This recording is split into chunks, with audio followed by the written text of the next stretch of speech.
Hey everyone, Warwick's here. So we're back with another Season 1 of Midnight Mythic Plus Dungeon Guide. Today it's Pit of Saron. Pit of Saron, back from Wrath of the Lich King, has been changed quite a bit from what we remember through our time-walking adventures through this dungeon, or maybe what you have played back in Wrath Classic when that was a thing. So Pit of Saron is interesting choice for a dungeon. I don't know exactly why they did it, but the changes that they've made to this dungeon, I think, are going to make it an interesting dungeon, one that's going to be kind of, I think, somewhat tight but fair in its overall ability to be timed and stuff like that. And in this video, we're basically going to be talking about, generally speaking, what kind of pathing you're going to want to take, as well as major mobs to be on the lookout for, some abilities to look out for with trash, and then we'll show off all the boss fights so you can kind of see how they've gone. Now, this footage comes from the beta testing, not live, obviously. So some small things might be different by the time we get into the actual season itself, but the general strategies and things like that, I think, will still hold up unless they completely overhaul a boss within the next, like, week and a half, which I don't think they will do. So let's dive into Pit of Saron. So Pit of Saron, one of the big things to make note about when you first get into this dungeon is that you are going to have to free prisoners that are tied to six different prisoners that are tied to posts. So the routing in this dungeon is going to be heavily based on what is the most efficient way to get around and grab those 6 prisoners and go from there. Now, you don't have to do the 6 prisoners in order to unlock the boss, like in Mysara Caverns, where you have to get all your 8 prisoners before you can even fight the first boss. Here, you can actually fight 2 or 3 of these bosses if you wanted to, before you actually go through and free all the prisoners. Or 2 of these bosses, rather, before you fight the prisoners. So this path that I made is kind of based on making it so that there's no backtracking. I saw there were some people that were theorizing some crick and ick fights that had to clear all this trash here, and then you double back here to skip a lot of this stuff. But I don't know if that pathing is overall going to be more efficient. We'll find out as the season goes on. But this one, I think, is a pretty easy pack to start with. So a couple of mobs to be on the lookout for in this early part of the dungeon. One is this Imajar Graveblade. They have this Dark Rupture ability that is a cast, so you want to make sure that you are kicking that as much as humanly possible. And if you're a tank, you want to make sure that you're keeping an eye on this Frostbane Slash, because it will do a stacking debuff against you, and if this mob lives too long, it does hurt. The other one is the Dread Pulse Lich, which is going to have this Icy Blast that does a lot, but then there's also this Torrent of Misery, which is going to single target someone and go from there. So if you're a healer, or if you're being targeted with this and you feel like you might not be completely safe, then you definitely will want to defensive this. And then it's going to do a Dread Pulse basically once it hits 50%, where it's going to start doing a cast. So again, this is a mob that you kind of want to speed along and go for. Other than that, the Wrathbound Enforcers, the Quarry Tormentors, the Shadebringers, they're all pretty standard, just mostly white hit mobs that don't really do anything, and go from there. As we get into the second section here, you have the Plunge Talon Gargoyles, which do try to catch someone and move them along. You can see they have this plunge grip. You can just interrupt or stop, do a stop to them, and it'll stop that easily. And then there's also these Lumbering Plague Horrors that are going to do this Blight Spatter all over the place. So this trash mob is another one where you probably want to prio these down, because they are going to be pretty nasty. And then, of course, when you pull it with the Lich, it's going to get even grosser. But this pass right here should get you, when it's all said and done, right through here, these first 4 pulls, should get you 3 out of the 6 camps. You'll get a 4th one here, and then 5 and 6 are going to be in this general vicinity up here. So the thing to note is that we avoid this Shadebringer pack, and we avoid this Graveblade sitting on top of the Icyborn Proto-Drake. Now, he does path back and forth up this path, so you want to try and make sure that you get around him. And then you grab these Tormentors into this Ghoul pack, into this Death Whisper Necrolite pack, which has just a haste buff. So you want to make sure that you kind of keep an eye on him as much as you possibly can. And that'll get you your pack number 4, and then you want to grab this pack here, which you have to clear before getting over to the first boss. So there's a lot of damage that goes out on this trash, so your healer definitely is going to be spending a lot of time actually just sitting there and healing, which some people will love, some people will hate. It just kind of depends on how you like to approach healing. And there's going to be a lot of opportunities for you as a DPS to use some pretty strong levels of defensives pretty commonly throughout to up until the first boss, Forge Master Garfrost. So, as always, we'll take a look at the footage that I got for him here. This is just on a 10 key on beta, so it's not the highest key, but you get a good sense of what the strategy looks like. So let me pull that real quick. All right, and here we are. So with Forge Master Garfrost, what we're going to do is we are going to go ahead and pull him, as you can see, and I'm going to keep him basically where he's at, because he's going to do 2 of these big circles that you're going to see coming out right now. This is a throw Saronite, so he's going to grab 1 person and then grab 2. And the goal here is that you want to kind of put these somewhat close together, because there are 2 mechanics that these Saronite are going to be impacted by. The first is this Tank Buster ability right here. So you want to stand next to that, because if you don't, you're going to get stunned as a tank for like 7 or 8 seconds and you're basically dead. The second thing that he's going to do right here is he's going to do Glacial Overload. And what you want to do is you want to stand behind the Saronite. Now you can see when you're not behind it, it'll put like a red skull over your head, so you can easily tell if you're behind the Saronite or not. Now as a tank, you want to make sure that you're trying to pull the boss as close to that second set of Saronite as humanly possible. And then when they explode, of course, they leave behind space denial. So one of the things that you could see that we were doing was doing our best to try and make sure that we limited the amount of space that we're getting rid of throughout this area. So you can see I grabbed, with this Tank Smash, I grabbed the one that's closest to our previous setup and go from there. And then I try to pull him over as close as I can to the second Saronite. That way any melee that we have, in this case we had a DK and a Rogue, they would be able to keep melee uptime, and we absolutely obliterated this boss with Hero. So it's not a hard boss, but it is one that if you don't avoid the line of sight mechanic and your tank positions poorly and people position the Saronite pretty poorly, things can go sideways pretty quickly. But it is going to be a fight that I think is actually really straightforward and is a pretty good first introduction boss fight. So that's Garfrost. He's going to be, like I said, very straightforward, very simple. I don't think he's going to be a big deal at all in terms of difficulty. Now, as you get higher into keys with Tyrannical starting to set in, it is possible at that point that you will see him take quite a bit longer. But I think early on, as long as you're doing the 2 primary mechanics and you're positioning them well, that boss fight, as you saw with this group, is going to be plainly easy. Now, as we move on over to the second boss, you want to make sure that you're grabbing your last 2 prisoners free, because that's what opens up this top section here, which we'll get into in just a moment, and then go from there. So these leaping Geists, one of the things that you want to make sure that you keep an eye on this is that they do leap out to a player's location. So if you have a character that's standing way out in Narnia, so like if you're standing, like say you're standing right here and you have a character that's back here where this Greyblade used to stand, those leaping Geists are going to go way out there. And so if you're like a heavy caster can't cleave, you're not really helping things as well. You can kind of stay a little bit tighter, so that way you can minimize the damage, especially if you have a melee that's in the group. Or if you're a melee stack, then maybe you have your healer stand out there just a little bit so that he can eat it all, unless of course they're like a Fistweaver or meleeed. And that brings us over to the second boss, which is Crick and Ick. Now this boss I think is going to be the one that is going to be very challenging early on for pugs, because there's a lot going on with this fight, like a lot going on with this fight. And so because of that, there's going to be situations where I think quite a few people are going to get frustrated with what's going on. And I think this is probably after you maybe do your first pull, which I'd probably, if you wanted to, you can even combine these 2 pulls, and then that's burn your hero there. By the time you get over to Crick and Ick, you should be good to go with your hero again. So this might be like a prime place for it. Now we used it on Garfrost just because it was the first boss, and people, you're always safe just blowing things on the first boss. But I think in coordinated settings, you're going to want to blow it on your first trash pull and then save it for this boss here, because these guys are nasty. So let's go ahead and take a look at the footage. All right.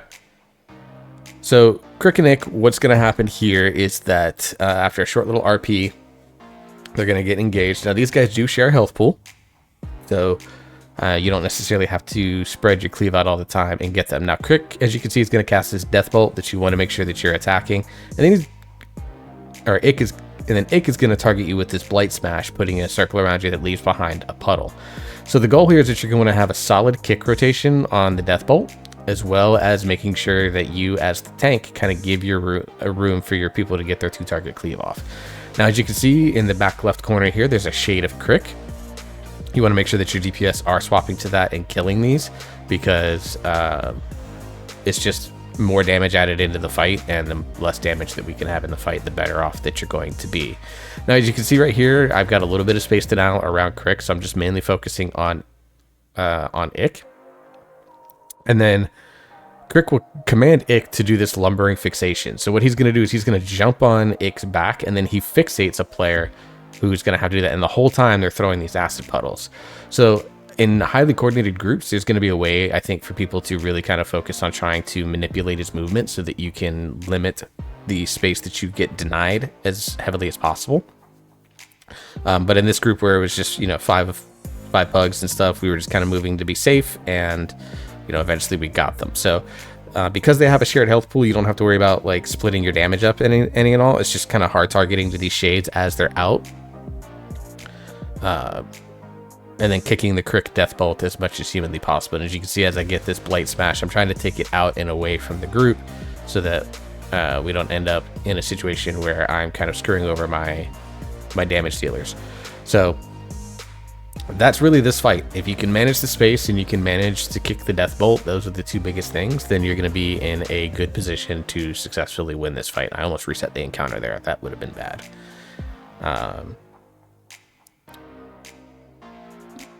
Oh, this Plague Expulsion that he does here, as you can see, puts even more stuff on the ground as well. So that's another thing that's going to end up costing you a lot of space denial. Then as you get to the end of this fight, like right here, you can probably just focus on Ick and then kill the boss. It's, like I said, I think this boss is going to cause a lot of problems for pugs early on, but overall, I think it is going to be a boss fight that is going to be challenging. And I think it's going to be a position where you want to have hero safe for that fight so that you can better take advantage of the damage boost that hero gives, so that you're not spending time in that fight, because, I mean, really, just screw that fight. All right. Now, next up is the lead up to the gauntlet. So what's going to happen here is you have this two packs here. You're going to have this Grave Blade with these two Cold Wraith, or with this Cold Wraith, two Grave Blades, the Cold Wraith, and the Tormentor. I recommend pulling this solely just because the Grave Blades do have that frost damage debuff going out, and that pull can get kind of nasty. And then you want to grab all these Leaping Geist onto these two Dread Pulse Liches, and then grab all the Cold Wraiths and Leaping Geist here. And this is going to lead into the cave itself. Now you want to grab this pack and pull them. There's a couple of ways you can handle it. A lot of people will kind of pull it, because this cave that you're going to go through right here, through this path, has constant like ice stalagmites or stalactites, whichever one falls from the ceiling, that are falling down on you throughout the whole time. Now in time walking, what you would do is you would grab all the mobs here, pull it up to where Glacieth is sitting, and that would be like a safe zone. Kill that, and then you would grab all the mobs, pull them up to like right here, and that would be like your second safe zone. Well, you don't do that in this version of Saron. So you're basically going to pull these guys. You can either kind of fight them where they are, or you can pull them out of the cave so you don't have to deal with the falling circles. Now Glacieth, what'll happen is he's got a couple of new abilities. So he's obviously got a Focus Guard, which is the standard. Don't stand in front of this, otherwise all your damage will get blocked or deflected. So you want to make sure they're positioning behind him. And when you're behind him, you're guaranteed to get 100% increased crit strike chance. So there's real value to making sure that you're positioned and you can really burn him down. The other thing is that he's going to do this Cryo Burst, which is going to, or this Cryo Patch rather, which is going to put circles around all of the players. And then what I recommend that you do is everyone take their circle off to the side of the cave, because it will fill the cave out as you go through this section right here. And so you're gonna have to slowly kite Glacieth out this way until you get up to where Scourgelord Tyrannus is located at. He takes some time. He's got a lot of hit points, probably has too many hit points at 12 million. But as long as you kind of can take advantage of his focused guard periods, and your tank's gonna have to, like, it's one of those things where, like, as a tank, you're gonna want to pull him further away from each set of cold patches, so that if he happens to turn down the tunnel towards where Scourgelord is at, your team can get in behind the mob and still get all that increased crit chance. So you have to be mindful of positioning this guy fully, honestly. So he's kind of a gross mini boss, but it's one that is like manageable once you figure out what to do. And that brings us to the final boss, Scourgelord Tyrannus. So Scourgelord Tyrannus is an interesting cat. Completely changed from the original Wrath of the Lich King version. He actually can also present quite an interesting challenge. So let's take a look at the footage here. And as you can see, there is these like death decay puddles all around this arena. And so when you engage with him, he's obviously going to start off with a bone infusion, and he's going to basically put these puddles around him the entire time. And as you can see, I'm kind of positioning him here near one of these sets of trash piles, because where these little pillars are at, he's eventually going to spawn big mobs at. And as you can see, we've got the Death's Grasp and the ability that you saw the circles go around two people, and they put them over two of these like pillared sections, and it froze them out, and that's going to prevent some of these big mobs from spawning. So you can see we got two more right here. He's going to place one there, and the other one's going to go pretty close by. And then as you can see, there are two that are left. So one of the things that's going to happen is I think you only get 4 of these total, and there's 6 of these that spawn every time they spawn. So you can see he's doing an Army of the Dead, and this is going to bring up all the remaining trash piles. As you can see, we get our Scourge Plague Spreaders, and then a bunch of Rotlings. So again, much like other bosses, you're going to want to make sure that you have some snap aggro threat, and you're going to want to focus down the Plague Spreaders and to kick them. Meanwhile, he's also going to be doing this ability here, where he's going to be dropping all these circles on the ground, so you want to make sure that you avoid those. And then it's kind of rinse and repeat after this. So you kill the Plague Spreaders, because again, their Plague Bolts do a lot of damage. You can see we got chunked down pretty healthily here. And then it's rinse and repeat. He spawns the 6 piles again. You want to make sure that you are doing everything you can to freeze out as many of them as you can. And as you can see, they're spread out across the entire thing. So in some cases, you might have to sacrifice damage in order to do that. This tank knockback, I haven't talked about it yet, but he will knock you back, and that has you taking more damage. And then that Scourgelord's Reckoning is the type of damage that you will take.